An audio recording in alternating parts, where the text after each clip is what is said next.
Selamat pagi, Bu Dita dan teman-teman. Perkenalkan, nama saya tidak ada di Christopher Rampengan. Di sini saya akan presentasikan terkait dari proposal saya, yaitu faktor-faktor risiko diabetes mellitus pada pasien di RSUD Kota Luwu. Yang selanjutnya adalah latar belakangnya. Diabetes mellitus ini adalah penyakit kronis yang disebabkan oleh ketidakmampuan tubuh untuk memproduksi hormon insulin atau karena penggunaan yang tidak efektif. Hal ini biasanya ditandai dengan kadar gula dalam darah. Insulin merupakan hormon yang mengatur glukosa. Insulin yang tidak bekerja dengan adekuat akan membuat kadar glukosa di dalam darah menjadi tinggi. Kadar glukosa dalam darah normal itu biasanya kisaran antara 70 sampai 110 mg per desiliter pada saat berpuasa. Penyakit diabetes mellitus merupakan ranking ke-6 penyebab kematian di dunia yang diungkapkan oleh World Health Organization atau WHO. Organisasi International Diabetes Federation atau IDF memperkirakan sedikitnya terdapat 463 juta orang pada usia 20-79 tahun di dunia yang menderita penyakit diabetes pada tahun 2019 atau setara dengan angka prevalensi sebesar 9,3% dari total penduduk pada usia yang sama. Prevalensi diabetes diperkirakan meningkat seiring penambahan umur penduduk menjadi 19,9% dan 111,2 juta orang pada umur 65 sampai 79 tahun.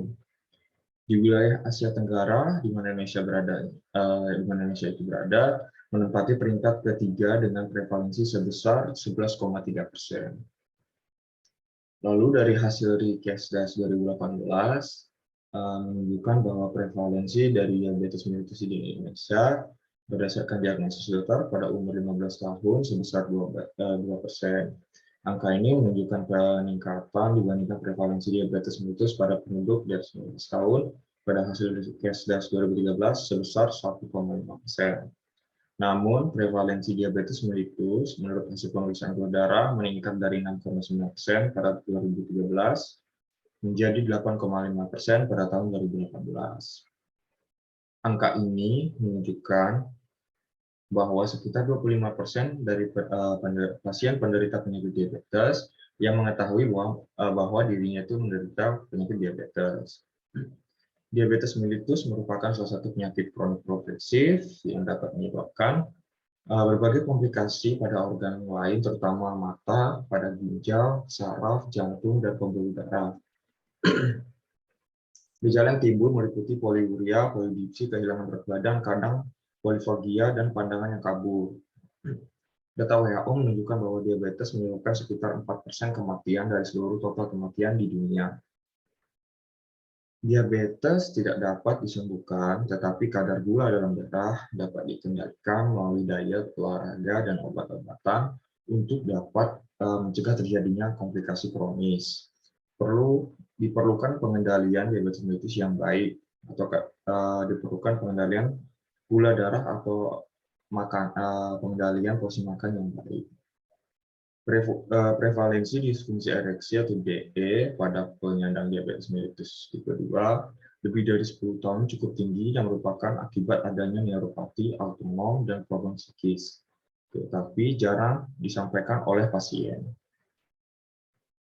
Lalu rumusan masalahnya, rumusan masalah pada penelitian ini itu apa saja sih faktor risiko diabetes mellitus pada pasien RSUD Kota Luwu. Lalu dari tujuan penelitiannya, bahwa membuktikan faktor-faktor risiko dari penyakit diabetes mellitus yang sudah dijabarkan di atas.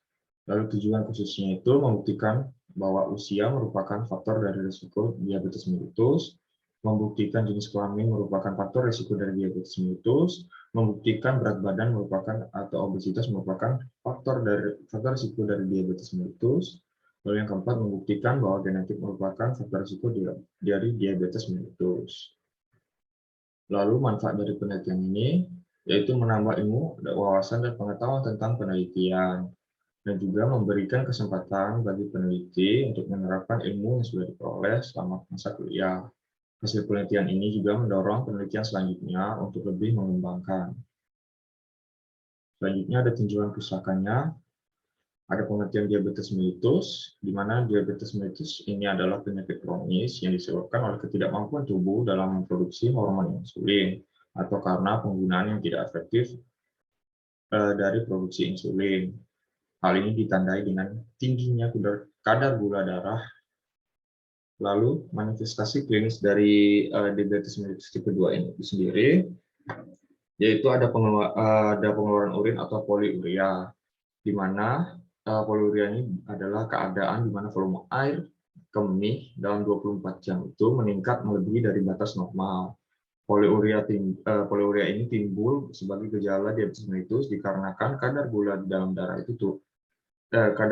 dalam tubuh itu relatif tinggi sehingga tubuh tidak sanggup untuk mengurainya dan berusaha untuk mengeluarkannya melalui urin. Lalu ada timbul rasa haus atau polidipsia. Polidipsia adalah rasa haus yang berlebihan yang dapat timbul dikarenakan kadar glukosa terbawa oleh urin sehingga tubuh merespon untuk meningkatkan asupan cairan. Lalu timbul rasa lapar atau polifagia, di mana pasien diabetes mellitus ini akan merasa cepat lapar dan lemas yang disebabkan oleh glukosa di dalam tubuh semakin habis. Tetapi kadar glukosa di dalam darah itu cukup tinggi. Lalu ada penyusutan dari berat badan. Penyusutan berat badan pada pasien diabetes mellitus ini disebabkan karena tubuh terpaksa mengambil dan membakar lemak sebagai cadangan energi. Dikarenakan pasien tidak diperbolehkan mengkonsumsi makanan yang mengandung kadar glukosa yang tinggi. Lalu faktor-faktor dari risiko diabetes mellitus sendiri, ada umur, jenis kelamin, genetik, dan faktor yang dapat dimodifikasi sendiri itu adalah berat badan yang berlebih. Di mana faktor umur ini merupakan peningkatan dari risiko diabetes mellitus dikarenakan seiring dengan umur, khususnya pada usia lebih dari 40 tahun. Karena pada usia tersebut mulai terjadi peningkatan intoleransi pada glukosa. Adanya proses penuaan ini menyebabkan berkurangnya kemampuan dari sel beta pankreas dalam memproduksi insulin. Selain itu, pada individu yang berusia lebih tua, terdapat penurunan aktivitas mitokondria dari sel-sel otot sebesar 35%. Hal ini berhubungan dengan peningkatan kadar lemak di otot sebesar 30% dan memicu terjadinya resistensi insulin.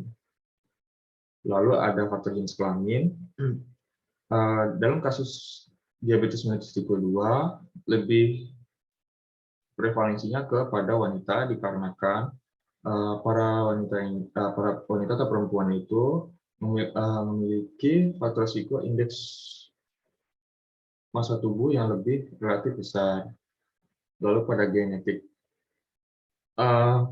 yang dimaksudkan pada genetik ini adalah riwayat keluarga yang sudah menderita penyakit diabetes mellitus. Seseorang yang sudah menderita penyakit diabetes mellitus ini mempunyai gen diabetes. Bakat diabetes merupakan gen resesif, hanya orang bersifat homozigot dengan gen resesif tersebut yang dapat menderita diabetes mellitus. Sedangkan diabetes mellitus tipe 2 ini berasal dari interaksi genetis dan berbagai dari faktor mental. Penyakit ini sudah lama dianggap berhubungan dengan agregasi familial.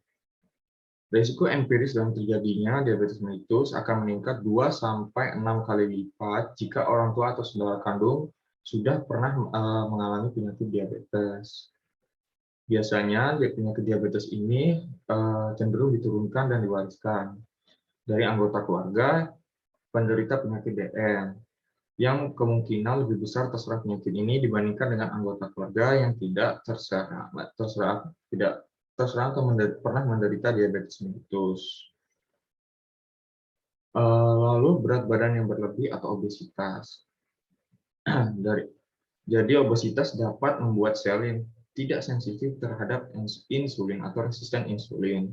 Semakin banyak jaringan lemak pada tubuh, maka tubuh akan semakin resisten terhadap kerja insulin. Terutama bila lemak tubuh terkumpul di daerah sentral atau perut. Berdasarkan penelitian dari Sutiarto 2010 menunjukkan obesitas sentral ini lebih berperan sebagai faktor risiko terjadinya DM sebesar 2,26 kali dari yang tidak obes sentral. Sedangkan indeks massa tubuh atau IMT sendiri merupakan metode antropometri yang sederhana untuk memantau status gizi orang dewasa, khususnya berkaitan dengan kekurangan dan kelebihan dari berat badan. Obesitas merupakan komponen dari sindrom metabolik dan secara signifikan berhubungan dengan resistensi dari insulin. Akan tetapi, apabila dikaitkan, obesitas ini memiliki risiko 47,4% dalam meningkatkan risiko terjadinya seseorang dapat terkena penyakit diabetes mellitus. Lalu, metode penelitian.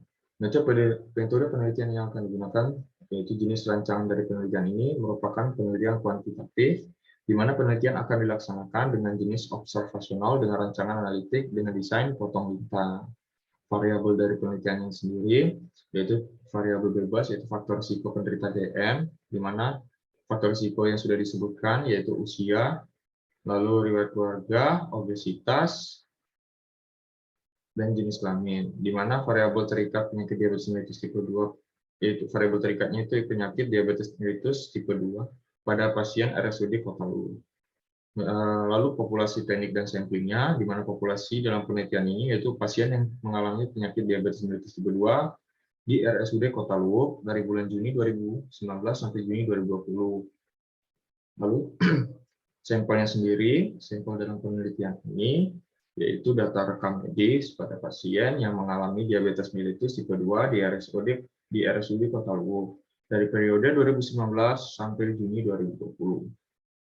Teknik samplingnya sendiri, sampel ditentukan secara non-probability sampling dengan menggunakan teknik purposive sampling, di mana sampel penelitian merupakan pasien yang mengalami penyakit diabetes mellitus tipe 2 di RSUD Kota Luwu pada periode Juni 2019 sampai Juni 2020 yang akan dikumpulkan dengan bantuan instrumen penelitian berupa lembar pengambilan data.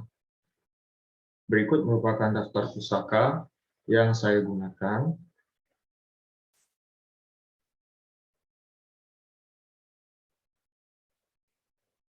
Sekian presentasi dari saya. Terima kasih.